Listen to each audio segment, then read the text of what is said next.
Dans la région, je le disais tout à l'heure, les besoins en termes de nombre de logements, c'est entre 27 000 et 31 000 logements par an pour répondre aux besoins d'accroissement de la population et des phénomènes que vous connaissez, des cohabitations. Bref, je ne rentre pas dans le détail, mais le volume est là.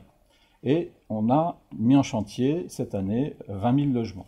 Et on n'a jamais été à 27 000 de façon récurrente. Donc, on génère non pas un déficit très important de logements, hein, mais il existe un déficit qui est là, et donc il faut arriver à produire. Donc on est en dessous de cette production.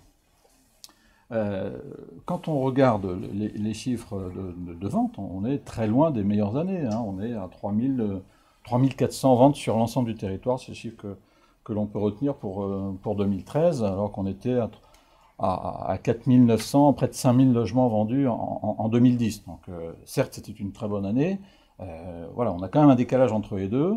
Et un troisième élément qu'il faut peut-être avoir aussi à l'esprit, c'est les 3 400 logements vendus par an. Il faut les mettre en face de l'offre. Et l'offre est à peine supérieure à cela. C'est-à-dire qu'on va consommer toute cette offre en 12 à 14 mois. On n'est donc pas dans un marché où il y a pléthore d'offres, quand on le regarde de façon assez pragmatique. Alors évidemment, les uns et les autres, on se dit, cette année n'a pas été extraordinaire, on aurait souhaité faire plus de ventes.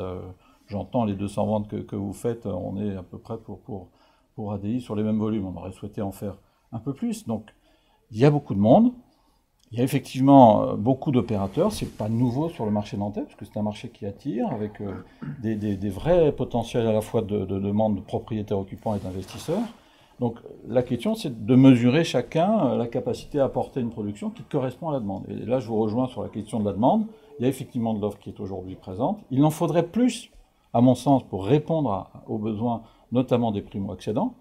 Et cette offre-là, il faut arriver à la construire. Pour l'instant, on ne la construit pas forcément autant qu'on le souhaiterait.